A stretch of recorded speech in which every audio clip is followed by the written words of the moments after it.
Olá, bem-vindos ao nosso canal do YouTube que fala sobre obstetrícia, suas complicações, suas normalidades. Eu sou Claudinei Londeiro, especialista em ginecologia e obstetrícia. E hoje nós vamos novamente atualizar as informações sobre o coronavírus. Eu moro em Curitiba, é uma cidade do sul do país, todos conhecem. E hoje, sexta-feira, nós temos uma situação já um pouquinho menos tranquilizadora a nível nacional do que nós tínhamos há 10 dias atrás. Estamos hoje atingindo 3.000 casos confirmados no país e 77 óbitos. A nível mundial, mais de 500 mil de casos e quase 25 mil óbitos.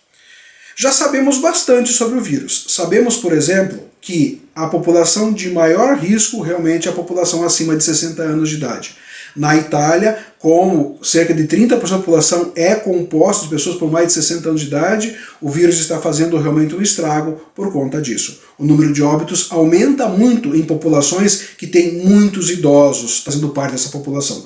E a Itália é um país em que realmente a população de idosa é bastante elevada.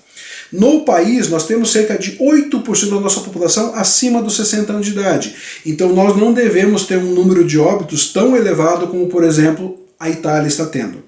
De qualquer forma, se no outro vídeo eu disse que ainda achava cedo para se fechar escolas, para impor à população limitações, restrições na mobilidade, a partir das próximas semanas realmente é importante que as pessoas se cuidem um pouquinho. As nossas curvas vão se acentuar. O que eu quero dizer com curvas? A quantidade de pessoas infectadas e a quantidade de pessoas que terão casos graves de coronavírus irá aumentar significativamente nas próximas semanas. Então nós vamos entrar realmente na epidemia propriamente dita nas próximas 2 a 3 semanas. Então é um momento que não precisa ficar trancafiado dentro de casa, mas é um momento para evitar ao máximo as exposições desnecessárias. Então saia de casa para trabalhar, saia de casa para fazer aquilo que é necessário fazer, mas evite sair de casa e principalmente aglomerações sem necessidade. Este é o momento em que realmente essas orientações têm que ser levadas a sério. Há muita controvérsia na mídia, o governo tem orientado algumas coisas que do ponto de vista epidemiológico não estão muito corretas, então é importante nesse momento usar de bom senso e ponderação. Realmente ver aquilo que é importante, aquilo que é necessário. Mas nós teremos nas próximas semanas, com quarentena, sem quarentena, um aumento significativo nos números de casos. Se você convive com pessoas idosas, é importante que você tome cuidado na higiene ao chegar em casa. É importante que você peça para os idosos tomarem cuidado na sua higiene pessoal, na lavagem de mãos, no uso do álcool gel. Então é importante reforçar essas coisas. Também nesta semana já está disponível para a população idosa a vacina contra a gripe. E o governo priorizou, num primeiro momento, a vacinação dos idosos por um motivo muito óbvio. Se nós vamos ter um surto de coronavírus, nós não podemos ter junto um surto de gripe. Então é importante que você, idoso, tome a sua vacina de gripe, para evitar que haja uma concomitância de casos de gripe com casos de coronavírus e isso não sobrecarregue em demasia o nosso sistema já de saúde meio precário. Além disso, eu gostaria também de destacar que para as grávidas não há nenhuma novidade. Este é um canal que fala de gestação, então para as grávidas não há nenhuma novidade. Continua sendo uma doença, na grande maioria dos casos, branda, sem casos graves da doença e continua sem nenhuma evidência científica a transmissão do vírus dentro do útero para o bebê e também pelo leite. Então nós continuamos tratando o coronavírus como uma gripe, de certa forma, comum para as grávidas. Mas é importante que se você tenha algum desconforto respiratório mais sério, febre elevada, dores musculares, mal-estar, que você procure um serviço médico de urgência. Além disso, eu gostaria de comentar um pouquinho sobre outras coisas que estão sendo discutidas e polarizadas na mídia, que é em relação a faz quarentena, não faz quarentena, vai trabalhar, não vai trabalhar, salva a economia, salva vidas. Eu acho que esse é um momento de nós brasileiros esquecermos os vieses políticos, as matizes políticas e lembrarmos que todos nós fazemos parte de uma única nação chamada Brasil. Nesse momento, o Brasil precisa de nós, brasileiros. E não adianta a gente cruzar os braços e esperar uma ajuda pública. Ela virá, mas ela virá de uma forma insuficiente para salvar o seu negócio e para salvar a economia do país. Por dois motivos ela virá de uma forma insuficiente. Porque o governo não tem e nunca teve habilidade política, então não é só este governo, mas nenhum governo tem habilidade política para entender que há momentos em que o governo tem que pôr a mão no bolso e realmente salvar um país, então não há esta habilidade e nunca existiu. E, infelizmente nós somos um país que nunca tivemos um Churchill, uma Thatcher, um Roosevelt para realmente direcionar a população em momentos de crise.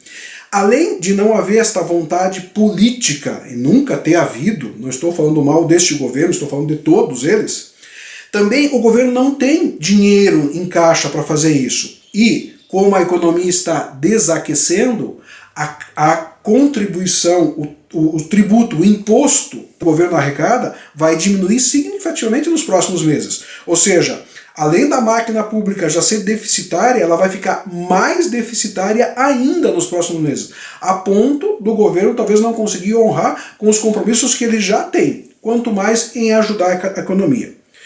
Eu não estou aqui para polemizar sobre A, sobre B, sobre C, se você é do PT, se você não é do PT, se você é do Bolsonaro, isso pouco interessa. Interessa que nesse momento nós somos brasileiros. E como brasileiros, nós podemos fazer, e podemos fazer muito, para evitar que o nosso tombo na economia seja tão dramático como ele está sendo previsto. De que forma? Se você é um empregador, tente negociar com os seus funcionários uma forma de eles não perderem o emprego. É bem provável que os seus funcionários estejam dispostos a negociar alguns benefícios, que seja possível chegar num ponto de equilíbrio em que talvez nem eles ganhem, nem você perca, que haja um ponto de equilíbrio. Se você é empregado, esteja aberto a negociar com o seu patrão um ponto de equilíbrio em que talvez você possa ter uma redução dos seus benefícios, mas em contrapartida não quebrar o seu empregador. Se você está em casa, em home office, tente fazer o máximo para que a sua empresa continue funcionando. Se você é dono de uma empresa, tente orientar os seus funcionários para que minimamente a sua empresa continue funcionando. Tente inventar formas de fazer contato com os seus clientes, com a sua carteira de clientes. Tente continuar vendendo, nem que seja online, nem que seja por telefone, nem que tenha que fazer delivery do seu produto, nem que a sua margem de lucro diminua significativamente. Mas tente manter o seu negócio vivo, o seu negócio funcionando. Tente, você que é consumidor, comprar pela internet da quitanda que fica próxima à sua casa, comprar o pão na panificadora, ou seja, tentar manter a economia, o mínimo, funcionando. Se você é profissional liberal, tente manter teleconsultas, teleorientações, orientações por telefone aos seus clientes, tente manter o seu negócio vivo. Se todos nos organizarmos, é possível que a gente consiga manter a economia razoavelmente funcionando, a engrenagem minimamente girando, para que não ocorra uma quebradeira geral. É lógico que alguns negócios sofrem muito mais impacto do que outros nessa época de crise. Mas tente ser criativo, tente fazer os seus funcionários trabalhar em casa, tente fazer, de repente, um atendimento personalizado a um único cliente no seu negócio.